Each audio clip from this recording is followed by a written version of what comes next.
Setiap hujungnya yang merupakan lambang undang-undang, keadilan, peperangan dan keamanan.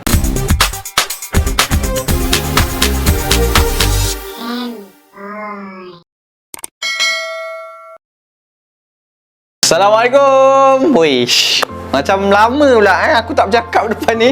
So, bertemu lagi kita dalam rancangan Nengok TV. So, hari ni punya cerita 5 fakta sejarah El Angel, Mexico. Sememangnya setiap negara mempunyai monumen bersejarah untuk mengenang jasa pahlawannya. Begitu juga dengan Mexico. Di ibu kota Mexico iaitu Mexico City, terdapat sebuah monumen bernama The Angel of Independence atau sering dikenali sebagai El Angel. Terletak di Reforma Street di daerah kewangan di Mexico City.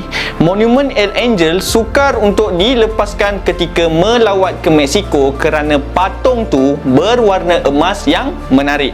Monumen ni telah siap pada tahun 1910 dan dibina untuk memperingati ulang tahun ke-100 kemerdekaan Mexico daripada penjajahan Spanyol. Tanpa membuang masa, inilah dia 5 fakta sejarah El Angel, Mexico. Nombor 5. Dibuat pada tahun 1843 tetapi ditangguhkan. Hasrat untuk membina monumen sebenarnya telah wujud sejak pemerintahan Presiden Diaz pada tahun 1900.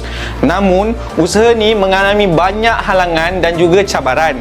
Salah satunya adalah faktor kewangan lah. Menurut sumber bertajuk The City and Remembrance yang ditulis oleh Mariana Abreu Olvera, Presiden Antonio Lopez de Santa Anna pada tahun 1843 mengadakan pertandingan reka bentuk monumen untuk mengenang jasa pahlawan dan kemerdekaan Mexico. Pertandingan tu dimenangi oleh arkitek Perancis bernama Enrique Grifo yang menduduki tempat pertama, manakala tempat kedua dimenangi oleh arkitek Spanyol yang menetap di Mexico iaitu Lorenzo de la Hidalga. Merujuk kepada sumber yang sama, Presiden Santa Anna tidak berpuas hati dengan kerajaan Enrique Grifo tetapi masih memberikan wang pampasan kepada Enrique Grifo. Presiden kemudian melantik Lorenzo de la Hidalga untuk membina monumen itu. Peletakan batu atau asas monumen itu kali pertama telah dijalankan pada 16 September 1843. Tetapi pembinaan hanya sampai ke pangkalan sahaja iaitu dipanggil Zocalo. Tugu kemerdekaan akhirnya dibincangkan semula semasa pemerintahan Presiden Porfirio Diaz pada tahun 1900 yang melantik seorang arkitek bernama Antonio Rivas Mercado untuk membina monumen tersebut. Nombor 4. Patung diinspirasi dari Dewi Kemenangan. Patung emas bersayap yang membawa kalungan bunga di tangan kanannya dan 3 rantai patah di tangan kirinya dinama Victoria Alada iaitu salah seorang Dewi Kemenangan dari Romawi kuno. Victoria ialah Dewi Kemenangan di Rom purba dan patung El Angel telah diilhamkan berdasarkan Dewi Kemenangan ni. Secara keseluruhannya, bunga sebagai perhiasan di kepala dan 3 mata rantai yang terputus melambangkan 3 abad penjajahan Spanyol sebelum Mexico bangkit dan meninggalkan kolonialisme itu. Tambahan pula, laman Alluring World menambah bahawa bunga yang dijadikan sebagai perhiasan kepala tu melambangkan kemenangan untuk negara Mexico, manakala 3 rantai itu pula melambangkan kebebasan untuk mereka. Patung Victoria ini adalah kira-kira 6.7 meter tinggi dan berat 7 tan. Ia diperbuat daripada gangsa dan ditutup dengan emas 24 karat. Kalau tengok betul-betul memang sangat cantik. Nombor 3. Pernah jatuh akibat gempa bumi.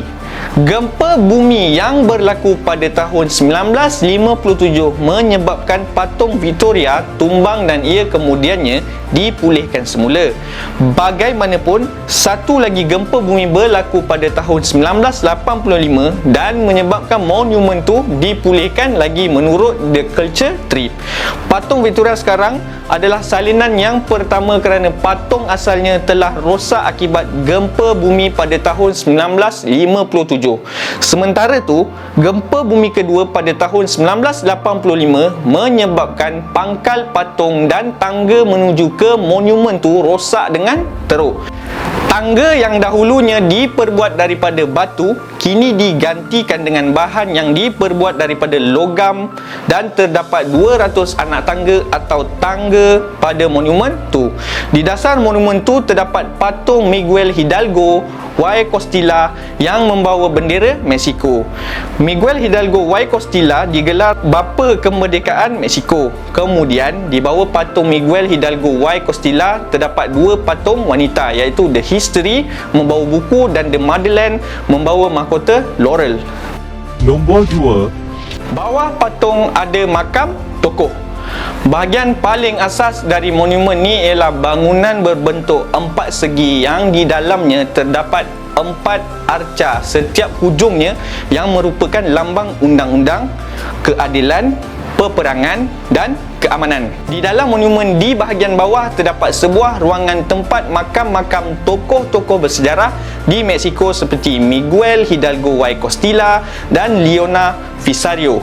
Menurut The Culture Trip, Leona Vicario ialah wartawan wanita pertama di Mexico serta aktivis dan pembiaya gerakan kemerdekaan di Mexico. Kemudian, di mana 4 patung simbolik tu terdapat patung kanak-kanak memimpin singa. Menurut sumber bahawa patung kanak-kanak dan singa itu mempunyai maksud yang tersendiri, iaitu ia melambangkan kekuatan dan kesucian generasi muda semasa peperangan dan ketaatan apabila ada keamanan atau tiada peperangan. Nombor 1. Tempat merayakan aktiviti penting.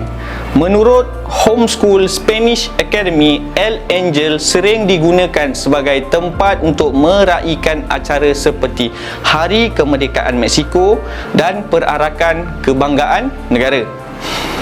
Kawasan ini juga sering dijadikan tempat demonstrasi. Pada Hari Kemerdekaan, penduduk akan berkumpul dan menari di kawasan ini.